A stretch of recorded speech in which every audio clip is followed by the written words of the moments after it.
Hello traders, Gary Wagner here, just about 10:30 in Honolulu, 4:30 in New York on Wednesday, the first day of July 2015, and this is Trending Markets.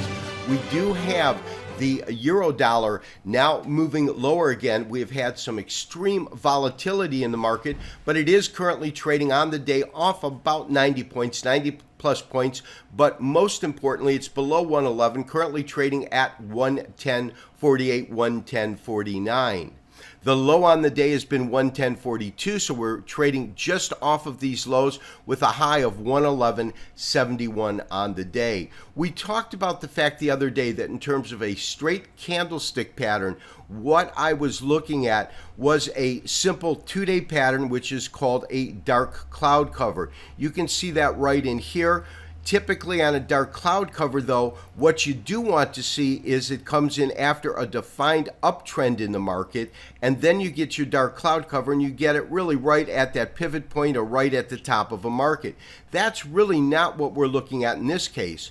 In other words, what we've seen is the market move up. We had this set of almost triple dojis. Now, this is a daily chart, and so we've got 3 stars gapped above this green candle, and then we get this red candle here. That actually is a variation off a 3-river evening star, and it's a really solid variation because when you take a look at the way this market moved up, and the fact that you've got the large green candle that's followed by not one but triple stars, that's where the variation comes in. You would typically only having a star gapping this particular trading range, and if you look at this is that tremendous down day we have, that completes the pattern. However, to take that particular pattern, you would want to see confirmation on the following day, which would be a large red candle with a lower low and a lower high. You certainly didn't get that. In fact, what we saw was that following that, you really had the market trading sideways or consolidating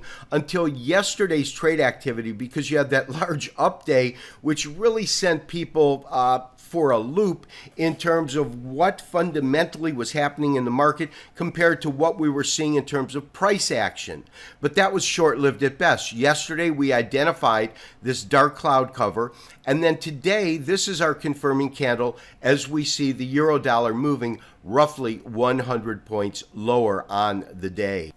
So traders, in the same way that we see extreme pressure in the euro, as I said, moving down almost 100 points on the day, we do have the U.S. dollar index trading about 77 points higher on the day. In fact, we just completed doing the daily update for the gold forecast, and when you consider the fact that due to normal trading, gold was actually up about $5 on the day, once you took into account or factored in a strengthening U.S. dollar, you actually had gold closing off by about $5 on the day. Tremendous strength in the U.S. dollar, tremendous weakness in the euro, and I do expect that pretty much to be the track that we maintain going into this weekend. Of course, Friday is officially a kind of holiday in that many of the markets will only be open for a half a day. Another interesting market that I absolutely want to take a look at today is crude oil, just falling out of bed.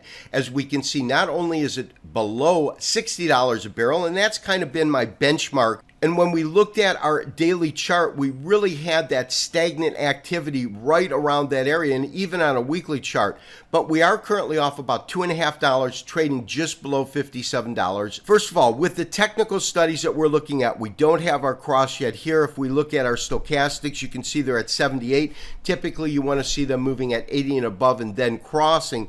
But really what's been prevalent, and to me the most noteworthy characteristics of the market, is the fact that it was really pegged at that $60 area.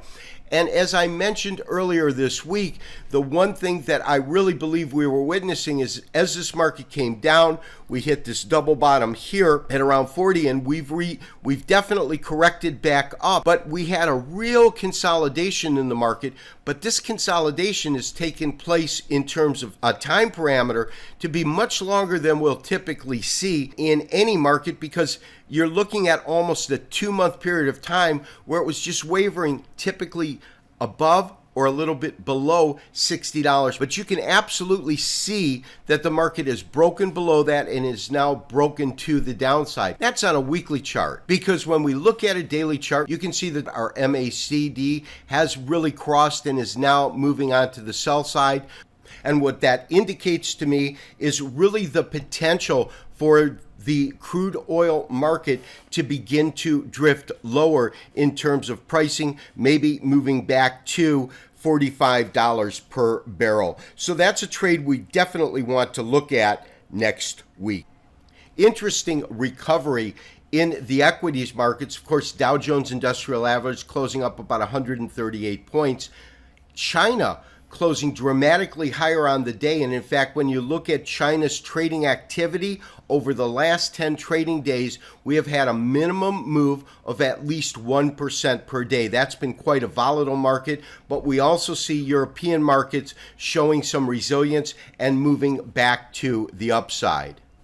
So traders, in terms of my recommendations, obviously we are recommending that we stay short the euro dollar. That has now moved into nice profits. Stay long the US dollar. That has also moved into nice profits.